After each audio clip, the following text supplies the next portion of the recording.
Hey guys, Mike Seawright, Fishing Legends Live. We're here for episode number 2. It's how to win bass tournaments. I appreciate the response from last week. We're closing in on 21,000 views, so I think I picked a good topic. So that's a good thing. Courtney's got a lot of sharing to do of the live feed, and while she's doing that, what I'd like to do is sort of recap Lake Norman from this past weekend. I fished the big bass tournament there, and I fished it Friday and Sunday. I didn't fish it Saturday. But anyway, Friday went great. I had about 9 o'clock. I started out down the lake with a big topwater bait and caught several small fish, 2 pounds. At about 9 o'clock, I caught a 345 spot, a real nice spot. So put him in the live well, and my plan all along was try to catch 3 fish down and then gradually work my way back up to queens. So anyway, I caught a few more fish after that. I had that one real nice one in the live well. Then I put a 277 in the live well. And I happened to look at my phone, and it was about 15 minutes till 10. And I was shocked when I looked at the phone. I saw that I think it was like a 327 was leading for that hour. And I'm thinking, I'm like, golly, that's unreal. I knew mine was about 3 pounds. I didn't know exactly what it weighed. So I made the decision to run in real fast. And I did, and got there with 4 minutes to go. I weighed it, and mine weighed 345, and I won $1,000 with that fish. So, you know, it ties into last week. You know, I talked about keeping your head in the game, making good decisions, be aware. And so when I saw that, I made that decision, and it's probably got me $900 because I made that decision. It was a good decision. Once I did that, I decided, okay, I won me some money. The only thing left to do is try to win the boat. So I had gone about an hour and a half without a bite on top water. So what I decided to do was to tie on a jig and see if they were feeding subsurface. So I went pretty close from Queens. I'm going in a place, and I saw 2 piers that about 8 to 10 years ago, I used to consistently catch big fish off these 2 piers. So I saw them, and I thought, okay. I pulled up the first pier, pitched the jig under it, nothing. And then it had like a funky watercolor. It was like it was dark. And I thought, okay, it looks like the lake's turned over. I didn't like my trailer in that color water. So what I did, I switched trailers to a different color trailer. As I was switching the trailer, my boat, the wind sort of blew me in a lot closer to that second dock, a lot closer than I would have liked. So anyway, I didn't want to hit my trolling motor to spook the fish if there was one on it. So I pitched the jig up under the platform, and I was watching my line, and I saw absolutely nothing. I did not detect a strike at all. And I knew it was 4 foot deep. The jig fell, and my jig, under normal conditions with the trailer, falls about 1 foot per second. I pitch the jig in there, 4 seconds comes, and I'm watching my line, it's still falling. 5 seconds comes, it's still falling. And I'm like, this don't seem right. At about 6 seconds, it's still going. I thought, I'm not going to get into a feeling contest in case this is a fish. So honestly, I had no idea if it was a fish or not. But I went down real fast, hit the fish as hard as I could. I'm on top of the fish. I hit it, and as soon as I hit it, I realized, okay, this is a good fish. This is a real good fish. And I had to get it out from around those poles. So I got it out and saw the fish, and I had another split second decision to make. Do I boat flip the fish, or do I leave the fish in the water for another second and net it? That was the decision. I made the decision. I'm not going to leave the fish in the water. It may still rack me up on a pole, so I boat flipped it. Now, that was a good decision because the fish hit the bottom of the boat. Now, if I hadn't have been using 20-pound test line, I'm using K9 line that I got confidence in. If I wasn't using that, it wouldn't have worked out. If I wasn't constantly checking it, like I told you last week, it wouldn't have worked out. If my drag wasn't set right, it wouldn't have worked out. If my rod had a nick or something was wrong with it, if it had a weak place, it wouldn't have worked out. So the reason I'm telling you all this is because it ties directly into what I was telling you last week about it's a lot of little things that count. And so, Courtney, you got a picture. You got a picture? I was going to show y'all a picture if we can do this. But here's a fish, and it was a tank for Lake Norman. That's a good one. Thank you, Courtney. It was a real nice fish. And so it actually led, it got me another hour, or another win, another $1,000. It got me in the lead for the boat, $45,000 boat. So Friday worked out perfect. And guys, guess what? I put my boat on the trailer Friday, and here come, I mean, all this stuff's posted. Here come probably 10 or 12 people to my boat looking at, and I mean, I could see they were looking at what I had tied on, looking for the magic lure. What did I tell you last week? Forget that. There's no magic lure. It was a combination of a lot of little things that went right. And that's what I was telling you last week. Do every little thing right. Don't beat yourself. Don't beat yourself. And my fish held up Friday. I was watching Saturday. It held up for most of the day Saturday. And then about 1 o'clock, Mr. Dwight Dellinger from Hickory decided he wanted the boat worse than I did. So I'm sure, probably pitched a jig somewhere that he had caught big ones before, and he did everything right. He caught a 588. He knocked me out. And I'll be honest with you, I told y'all last week, don't brood, don't pout. You know, when something bad happens, I got to be honest, that knocked me off my feet for a little while. I had to think about that for a few minutes because I thought, oh my God, I can't believe I got beat. But I did, and I reconciled it. You know, I just got beat. I didn't do anything wrong. Dwight did a better job, and he's to be congratulated. He won a boat. And I'm happy. I'm actually happy for him. I'd like to win it, quite naturally, but I didn't, so that's okay. But the reason I'm telling y'all this is just to give you direct examples of what I was telling y'all last week and show y'all that it actually works. The process works. So tonight what we're going to do is go ahead and go into practicing. We've got it right now to where you're not going to beat yourself. You're going to do all the little things right. Now the next ingredient is fish. You need to be on fish, and you need to practice. You need to know how to practice. You need to know what to look for. And so you'll be on fish and give yourself the opportunity to win bass tournaments. So Courtney, is everything shared? Okay, thank you. Okay. All right, so how do I practice? When I'm practicing, mostly what I'm doing is looking. I'm looking.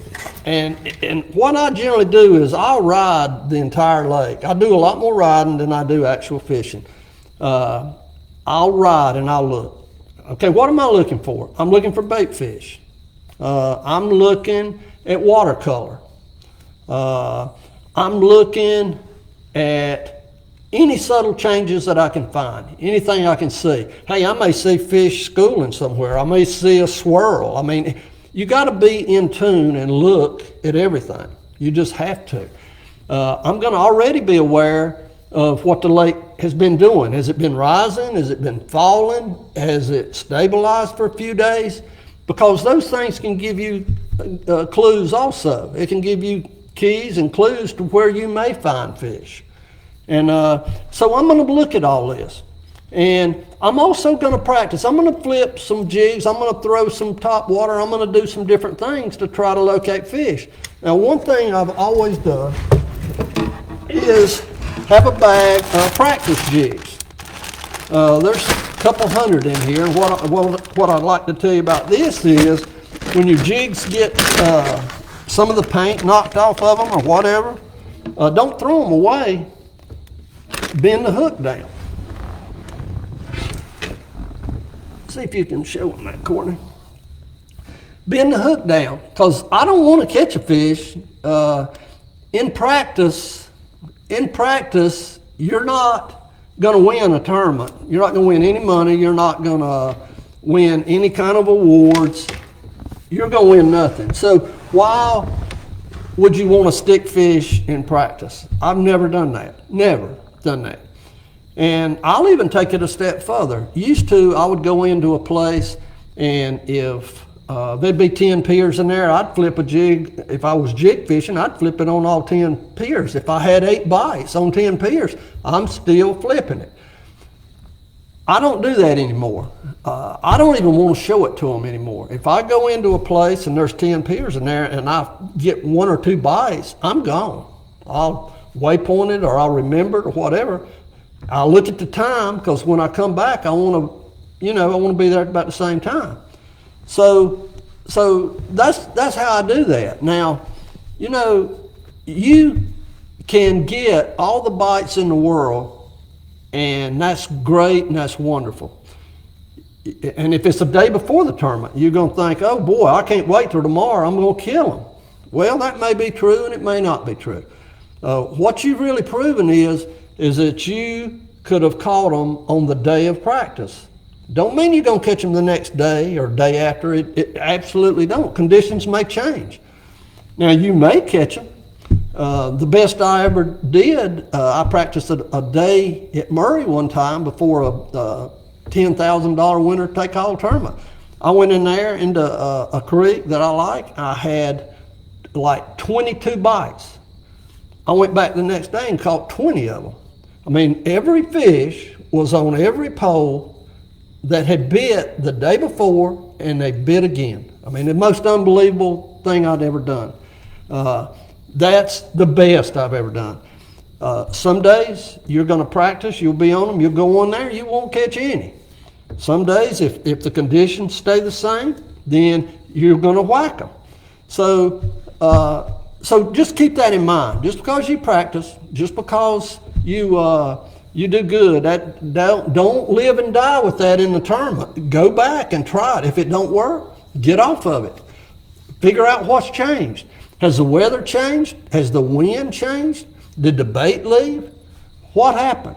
And that's what you have to be in tune. And it's sort of like the last episode I'm telling you. Practicing is the same thing as the preparation. It's a lot of little things. And there's so many little things, it's unbelievable. But you have to spend time on the water. You have to get in tune with what's going on. And you have to remember, you have to be focused. That's just like today. I practiced at Wiley today. Guess what? I went into 3 pockets first thing this morning. And in 3 pockets, I bet I saw 2 groups of deer feeding. One had about 6 and one had about 8. And they're feeding like crazy in 2 different places. A raccoon tried to eat my top water plug. He was following me down the bank and kept trying to grab my popper. Birds were singing, squirrels were running, and guess what? I wasn't getting bit. Now, what does that mean? Let me tell you what that means to me.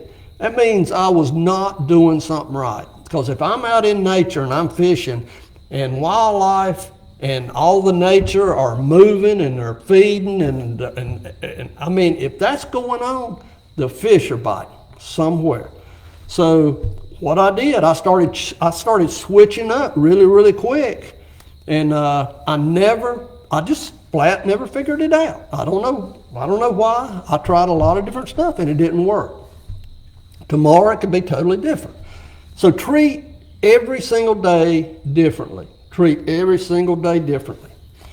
And while you're out there practicing, make sure that you observe the little things. Make sure. And I'm going to give you a good example of this, what I'm talking about. I love giving examples if I'm trying to explain something, a real life example. Years ago, Greg Lovelace and I were going to fish a Super Bass National Tournament on Gunnersville. We'd never been to Gunnersville.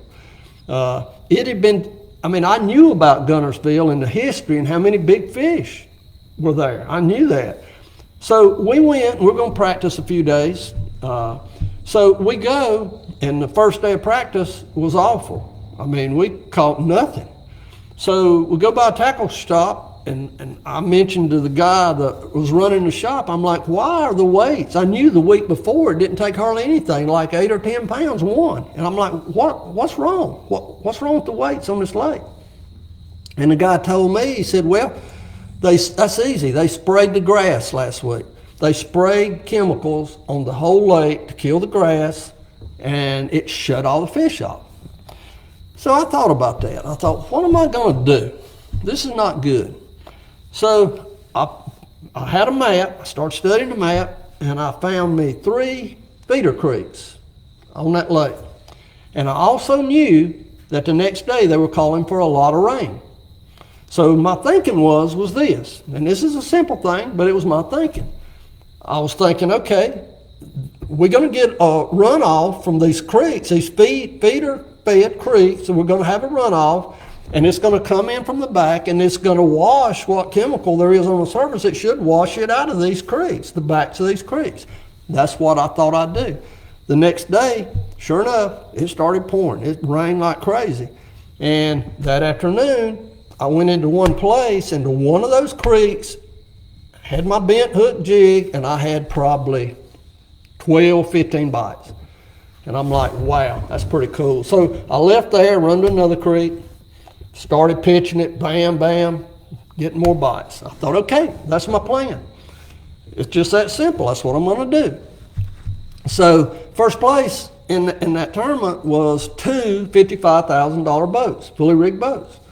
So there was like 400 boats in it. So the first day, we go into the first creek, catch a limit.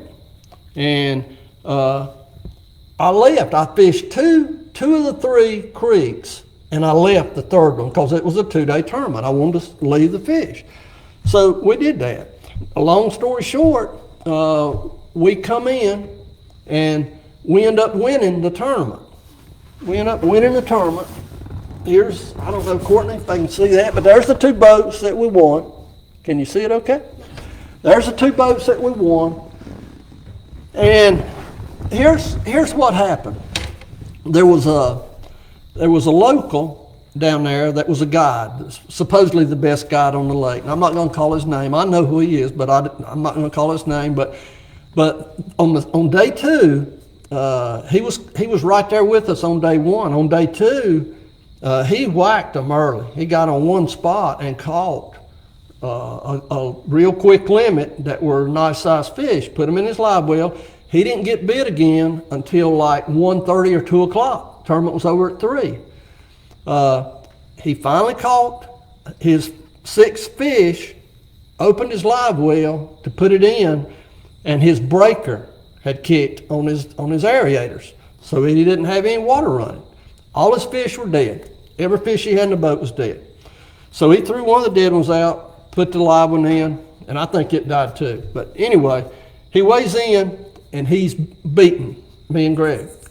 But they deduct the penalty from those dead fish, and we won by 2 or 3 ounces.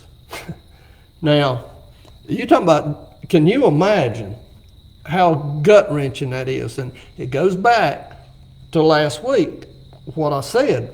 You have to pay attention to all your details. One of the details is checking on your fish. If you got them, you better be checking on them, because one penalty for one dead fish can be the difference in a win or a loss. And he learned a lesson that day, and it cost him $110,000. Now, and I'm going to be honest with you, I learned that lesson too, because I sit there and watched him sitting over at a picnic table with his face in his hand. And I can't even imagine what that would feel like. But it was gut-wrenching for me watching it. So I learned that lesson too. You know, I did it anyway, but after watching that, trust me, I did it a lot more after that. So the main thing on practicing is just pay attention to all your subtle changes. I told you last week, if you go 30 minutes, you're not getting bit, hey, you better be doing something else. You better try something else. Don't keep doing the same thing and expect a different outcome. It generally don't work that way. Another thing I'm going to tell you is this. Normally, don't fish history. Fish conditions. Don't fish history. It don't matter how many tournaments you've won on the second point on the right going in a creek. It don't matter.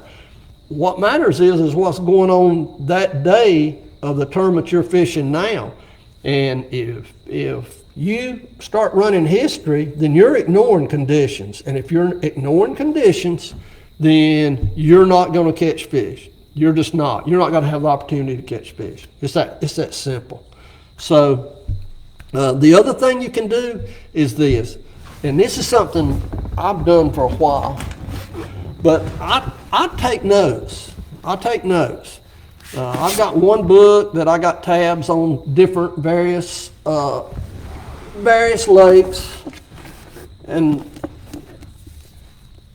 I've got another one, and I've got another one with all the months of the year, the months. So what I do is almost every time I go fishing, I make notes. I'll put water temperature, I'll put water level, what I caught, where I caught the fish, and what I caught the fish on.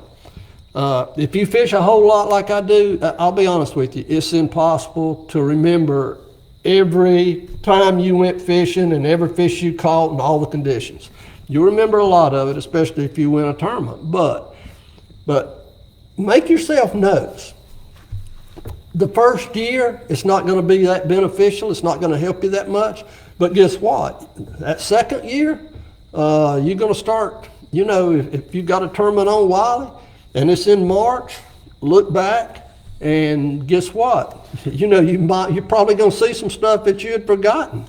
And it can be very, very beneficial because you've already got the data. You know what all the conditions were. You go out, if the conditions are the same, then you can run this same thing and see what happens. Maybe it worked, maybe it won't, but it'll give you something to go by. And guess what? Years on down the road, the more data, the better database you've got, the more help it's going to provide to you. And one thing that you can do or not do, I don't do it. If somebody tells me, Mike, I caught 40 fish under that dock over there today, I'm not going to run home and write that down. I'm just not.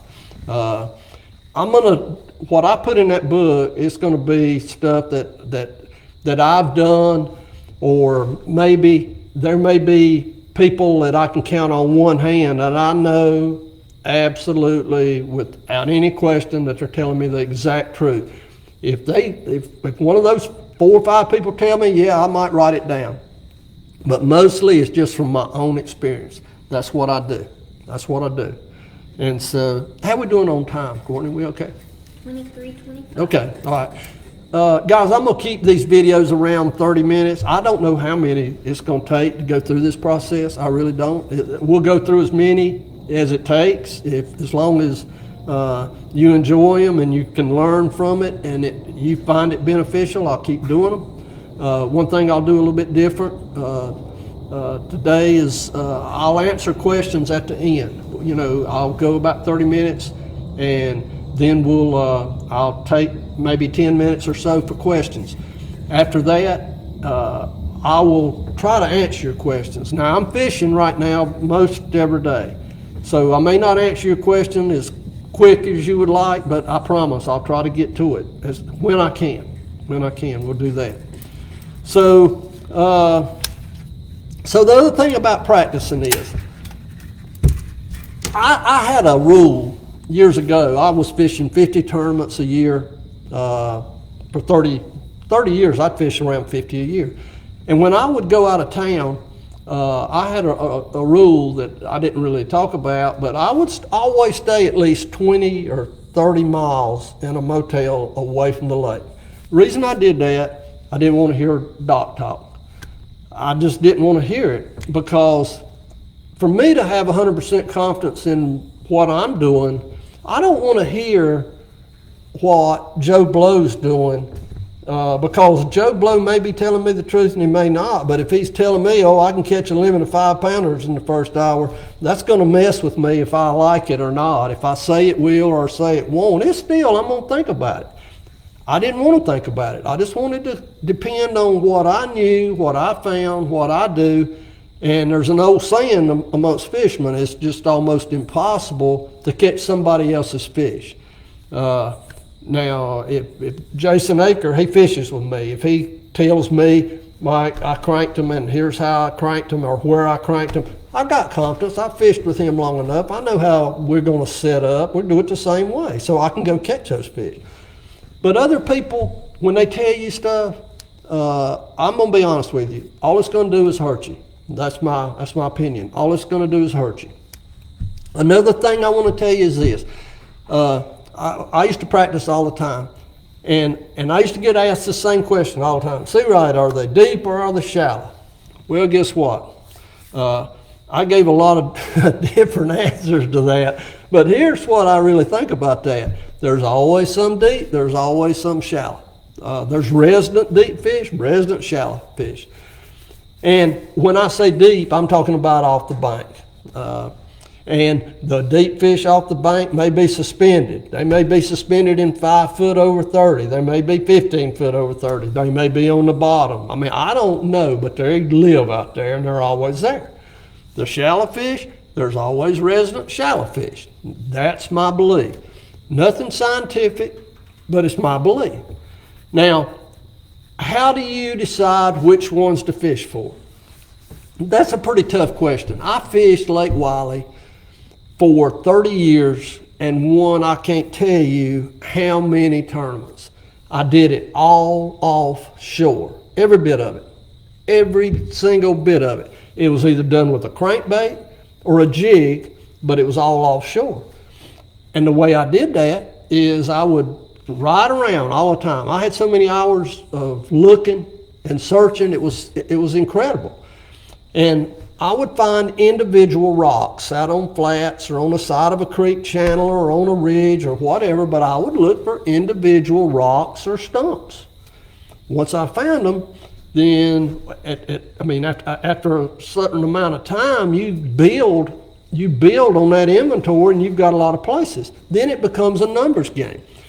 I would simply hit these places and I knew how to line up on them really well. I'd pull up and make a cast, 1 or 2 casts, hit what I wanted to hit. If I didn't get bit, bam, I was gone. On to the next one. And I had so many places, guess what? Sometime during the day, I'm going to find me 5, more than likely. And they were big ones, most of the time. So for 30 years I did that, and all of a sudden it become less and less and less, and guess what? Right now here today, I'm telling you, out of 100 rock piles I had, I bet 80 of them are silted over. The rocks are gone. So lakes change over time. Everything changes. Right now, you can still win offshore at Wiley. I did it this past March. Jason and I won 3 or 4 tournaments this past March. We did it offshore. But the reason we did it is because once that water temperature reaches around 60 degrees or so, 60, 65 degrees, those big fish will stage on certain places. They'll stage, and a lot of times there'll be 3 to 6 of them in a school. If you find it, you can get well really quick. You can win a tournament in 5 casts, and we did that. But anymore with Lake Wiley, it's got a different type bait in it. It's been silted over so much. It's really, really difficult to win offshore for me. Other people may win more offshore, and that's fine. That's fine. If they can do it, congratulate them and go on. That's what you do. But I've had to transition more to fishing the bank, a lot more than I wanted to, because the lake changed. Some of these other lakes, like Lake Greenwood, if I go down there, guess what? I'm not fishing the bank. No, I'm fishing offshore. It's not silted in as bad as some of them. And the way you learn all this is spending time on the water. It's just hard to beat time on the water. That's what you got to do. So, And if you've got specific questions about certain lakes, I'll give you my opinion. But again, guys, it's only my opinion. It's only my opinion. It don't make it right. Don't make it wrong. I'm not trying to get into debates. I don't care to get in debate. I'm just telling y'all what I do and what I think. I'm not saying it's right or wrong. So we've been around 30 minutes, and I'll be glad to field a few questions. Okay, the first one we got is Tim Harrington. He said, how do you tune a buzzbait? How do I tune a buzzbait? Tim, I don't know if you're talking about tuning it to make it run a certain way, or if you're talking about tuning it to change the sound. I'm not sure. You can bend the front of that bait if it's not running straight. You can bend it the way it's running, just bend it back the opposite way a little bit on the very front of that buzzbait, and it'll help tune it. I also, and this is very important, I want the top arm of that buzzbait to be directly lined up with the arm with the hook. I want it lined up perfect. If that's lined up straight, that bait will 99 times out of 100 run straight. Now, as far as the blade, if you want it to throw more water, you can take your blades and bend them in a little bit more. And that makes it chop, makes it throw more water. Or you can bend it out to get you a little bit different sound to where it's not quite as loud. So you can play with buzz baits, and you can get them to run different ways. You can get different sounds. The best thing I can tell you on that is go out and get one and play with it and watch what it does. That's the best thing to do. Okay, the next one is Stephen Walls said that he loves your videos. He has learned a lot from you, and he would love to go head to head with you one day. Okay, let's do it, brother. JC Ridge said, any advice for fishing Lake Cherokee in Tennessee? Yeah, don't go. I went one time, so I don't have any experience or history on that lake. And I've heard it's a good lake, and I'm sure it is. It's Tennessee Valley Lake, so I'm sure they generate a lot of power, run a lot of water, and I'm sure it's probably real good offshore. It's real rocky, so there's not a lot of silting going on. If you find a deep hole, it'll stay good. But I just don't have the personal experience on Cherokee. I do with a lot of lakes all over the country. Cherokee's not one of them, so I'm sorry. Okay, and then Carl Fulton said he would like to see a video on tuning crankbaits. Crankbaits? Yep. Tuning them? Yep. Okay, I'll include that on one of the episodes. That's not a problem. I can do that. That's not a problem at all. Maybe when we have Marcos here from Waterwood. Marcos is probably the most knowledgeable person that I've ever met as far as crankbaits. I mean an intimate knowledge of crankbaits. So he's going to be here one day, and what we'll do, Carl, is get him to talk about that too, because I can tell you my knowledge of it, which is pretty vast, but it's not as vast as what Marcos is. He's the man on the crankbaits. And then earlier on the post, somebody asked what ramp are the pros using at Norman? Golly. I'm not really sure. I don't know. I know my buddy Hamrick's fishing it, but he didn't really tell me what ramp. I'm not sure. The Toyota series is there starting tomorrow, so I feel sure that's what he's talking about. So good luck, Scott. I'm pulling for you, buddy. Okay, Tommy Streeter said, will you take me fishing with you one day? If I can. I've had so many requests to take people fishing, and I'd love to take everybody fishing, but I'm going to be honest, I'm still fishing a lot of tournaments, and I'm still, I spend a lot of time on the water, and I try to make my time on the water count, even if it's in practice. I don't fun fish much. I'm out there for a purpose and for a reason. And but if it works out to where it's possible one day, sure, why not?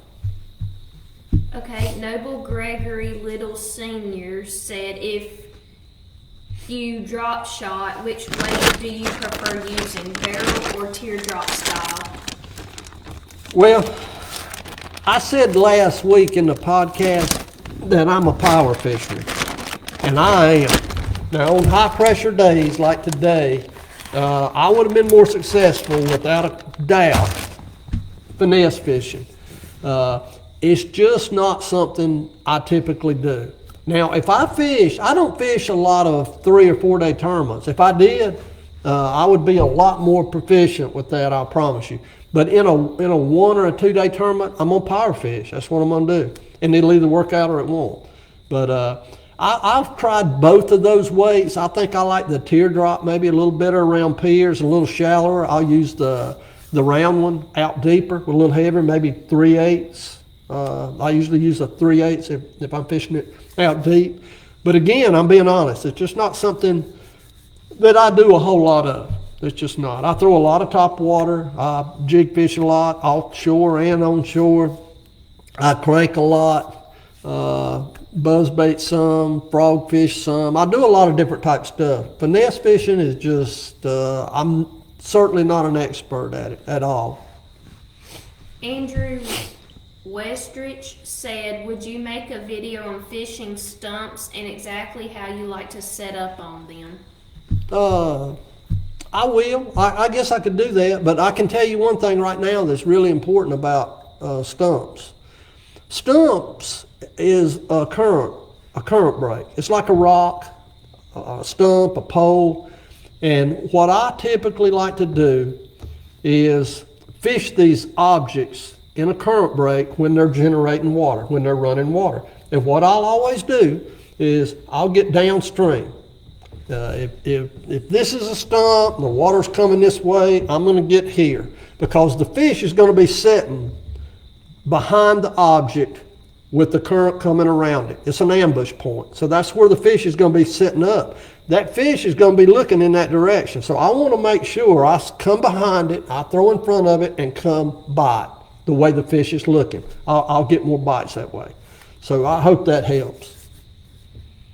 Okay, Zach Sweet said you should do a drawing for a fishing trip with Mike. We can do that. Remember that, Courtney. That's actually a good idea. That's good. I had a First Baptist Church. This is a real, I won't take long. It's a real cool story. First Baptist Church auctioned off a trip with me years ago, 6 or 8 years ago. And the guy I took, I pulled up on a place about 8 o'clock and threw a plug on an object and had a 4-pounder and a 5-pounder on the same plug. Pull it up, and there they were, a 4-pounder and a 5-pounder on the same plug. So that trip worked out great. I think that guy got his money's worth. I've always felt that way anyway. So we can do that, sure. We can work that out. Catcher Lures says, do you think Wiley will make a comeback? It's been in funk for several years. Boy, it's been in a terrible funk. It was worse today. I caught 1 keeper fish today, and I think 3 non-keepers all day. That's all I caught, and it wasn't that I wasn't trying. I'll tell you what, you'll know once that temperature drops down, and once the shad's already started migrating up in the creeks, and once it gets colder and that water temperature gets about 10 degrees, 15 degrees colder, those shads start sort of dying out and getting sluggish. We'll know then if it'll make a comeback or not, because I'm hoping it will, because those big fish will like to come in there and migrate in there with those bait fish that are dying, and I mean, they gorge on them. So it's a great time to catch them. So we'll know soon. I hope it does. Okay, and then Brian Randolph said, I have been fishing Lake Wiley night tournaments and day tournaments for years. In my opinion, the lake is probably the worst it's ever been. Have you noticed these changes? And if so, why do you think this has happened? Phew, boy, that's a great question. That's a really good question. It's worse. The last few trips I've taken, it's worse than I have seen it personally, ever. It really is. It's that bad. I fished a cat. Jason Aker and I fished a cat tournament down there last week and caught 1 keeper fish, just like I did today. 1. Now, and I tried a drop shot some today. I tried to finesse. I had a high pressure day to day, so I tried it, and and I called a couple of the non-keepers on it, but it's as bad as I've ever seen it. Why? I'm not sure. I know, I feel like I saw some indications last week, this past weekend, that Lake Norman has turned over. Wiley, I'm thinking Wiley may have turned over also. And when the lake first turns over, it's not good. It's awful. It's hard to get a bite. I think maybe Wiley's turned over. The problem is there's some dirty water in the lake. It's almost from dam to dam. And so you can't really tell if it's turned over a lot of times when there's color there. You can't tell. But I think it's that, maybe. I also think it's pressure. I think fishing pressure has really gotten to Wiley. And who knows? I mean, years ago, you know, some of these lakes out west got that largemouth bass virus and killed off a bunch of fish. And a lot of times when these fish die, they don't always float. A lot of times they go to the bottom and catfish eat them or turtles eat them. And so I don't know. I don't know for sure, but something's going on without a doubt. I agree. Is that it? Yep, that's all. Thank y'all so much for tuning in. I appreciate everything. Please like and follow our Facebook and subscribe to our YouTube. I appreciate it very much, and I will see you next week.